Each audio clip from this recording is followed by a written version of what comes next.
యో మామ, ఈరోజు మన మదన్పల్లి నుంచి కొత్తకోట వరకు ఒక చిన్న పని పెడితే వెళ్తూ ఉన్నాను. మధ్యలో ఒక ప్రశాంతమైన వాతావరణంలో ఒక చిన్ని దర్గా కనిపించింది. రోడ్డుకు పక్కలోనే చాలా బ్యూటిఫుల్గా, చాలా ప్రశాంతంగా, మొత్తం చెట్లతో నిండి చాలా కూల్గా ఉండింది. ఈ ఎండకి దీనికి అలా వెళ్తూ దాన్ని చూడగానే మనసు కొంచెం ఆహ్లాదం కలిగించింది. కొంచెం కుదట పడదామని చెప్పి అలా వెళ్ళి చూశాను. ఇక్కడ వాతావరణం చాలా ప్రశాంతంగా ఉంది. చెట్లతో నిండి, గ్రీనరీతో నిండి చాలా బ్యూటిఫుల్గా ఉంది.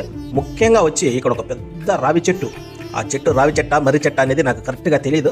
చాలా పెద్దది, చూసేదానికైతే చాలా బ్యూటిఫుల్గా, చాలా ప్రశాంతంగా ఉంది. ఇక్కడ ఒక చిన్న దర్గా ఉంది. అది వచ్చి 1996లో నిర్మించారంట. ఈ రోడ్డు పక్కలోనే వెళ్ళేవారు ఎవరైనా సరే అలా చూసి తీరాల్సిందే, అంత బ్యూటిఫుల్గా ఉంది. ముఖ్యంగా ఇక్కడ వాతావరణం అయితే చాలా కూల్గా ఉంది మామ.